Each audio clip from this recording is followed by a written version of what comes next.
Putin has no intention of cutting spending on military production in the coming years, and even the end of hostilities against Ukraine is unlikely to halt the economic militarization. With each passing year, analysts are increasingly convinced that the Kremlin is betting on what is known as a military economy. However, it should be noted that total involvement in the military sphere is making social life in Russia increasingly difficult. While in developed countries around the world, the shift to a 4-day workweek is becoming a symbol of social progress, in Russia it is turning into a cover for economic decline. Let's figure out how it came to this. Let's go over it again. Russia has driven itself into a dead end. Even if the war against Ukraine were to end tomorrow, the Federation's economy is already firmly stuck in wartime mode. Over the years of war, the Kremlin has poured trillions into the defense industry, turning factories into workshops for producing cannons, tanks, and drones. There seem to be jobs, but at the cost of a fully militarized economy. Now, any step back for Putin risks collapsing the entire system, which is propped up by orders for the front lines. Bloomberg has calculated that before the invasion of Ukraine, Russian factories plan to produce 400 armored vehicles a year. Today, they produce 10 times more. Putin doesn't even try to hide it anymore. For him, the war isn't a temporary campaign, but a long-term project. Granted, its prospects are murky, but that doesn't bother Putin. Historians compare today's Russia to the Soviet Union in 1941, which also switched to a war footing and then spent decades trading weapons. However, the difference is that back then, the system could sustain itself with ideology and control. But today, all Moscow has is a weak economy, sanctions, unstable banks, and Putin, who is building the future on the ruins of the present. Moscow could have turned what now burdens its budget into a reliable source of income by selling weapons to allies like China. But as weapons continue to pile up on NATO's eastern borders, destabilizing relations with Europe, they risk becoming a burden for an economy already suffering from sanctions, an unstable banking system, and slowing growth. From a Bloomberg agency publication. To implement his military business plan, Putin and the Kremlin keep reaching into Russians' pockets. The Russian government has already approved the budget for 2026 through 2028. More than 12.5 trillion rubles have been allocated just for the war next year. As noted by Reuters, this is more than Russia spends on healthcare, education, and infrastructure combined. But even these amounts are not enough for the Kremlin. The Ministry of Finance has already figured out where to get extra money. Starting in 2026, they want to raise VAT to 22%. In other words, it won't be the oligarchs or the gas tycoons who fund the great victory, but ordinary Russians, who are already living on wages eaten up by inflation. At the same time, Moscow's reserves are melting before our eyes. According to the central bank, the amount of liquid assets in the National Wealth Fund has already been cut in half. They are using these funds to plug the hole in the budget, but experts warn that if oil prices drop in 2025, there simply won't be any money left in the NWF. Vladimir Putin still firmly believes that the Russian economy is developing in the right direction. He dismisses concerns about stagnation or even recession, which have already been publicly voiced by top officials. However, it's hard to deny the worsening economic situation.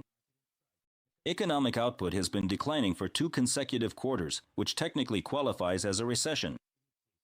Almost all sectors are operating at a loss. Companies connected to the defense industry are experiencing the fewest problems.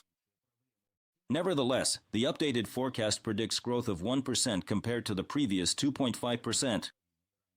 From a publication by Süddeutsche Zeitung. All these cutbacks, complicated terms, and percentages might sound confusing to Russians. But there are simple, everyday examples from real life for them. Right now, Western countries have started introducing the 4-day workweek. This practice has been tried in the UK, Iceland, Japan, and Poland. There, experiments showed that the less people work, the higher their productivity and employee satisfaction. Russia has also turned to a similar practice. It might seem like this is progress and social advancement. But in reality, the 4-day workweek in Russia isn't about caring for people. It's about the economy trying to survive. Metallurgical plants, cement factories, and the railways are also massively switching employees to a shortened workweek because demand is falling, the labor market is under strain, and production is at a standstill. In Russia, the reduction of the workweek has become a form of hidden unemployment. Avtovez, Kamaz, metallurgical plants, cement factories, and the railways are moving people to 4-day workweeks, trying to cover up the drop in production and avoid mass layoffs.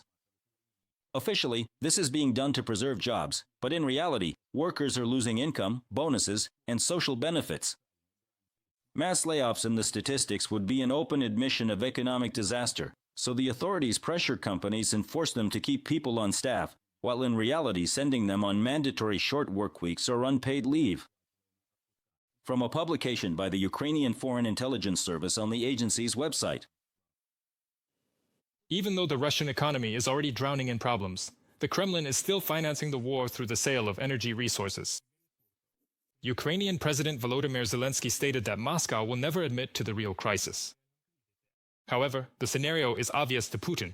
As soon as oil and gas revenues start to fall and the Kremlin cuts social benefits, Russians may quickly wake up to reality. This is exactly what they fear most in Moscow.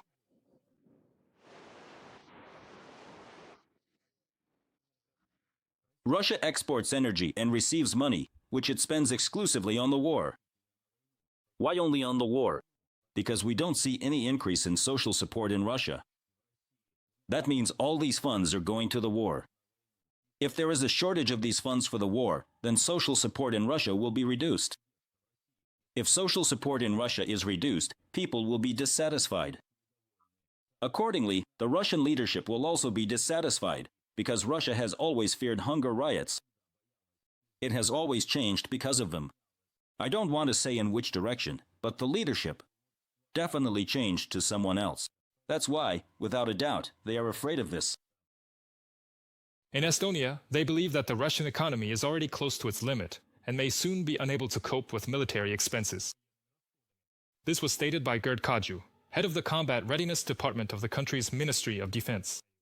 There are no signs that Russia is preparing to end the war. But it's becoming increasingly difficult for the Kremlin to hide this.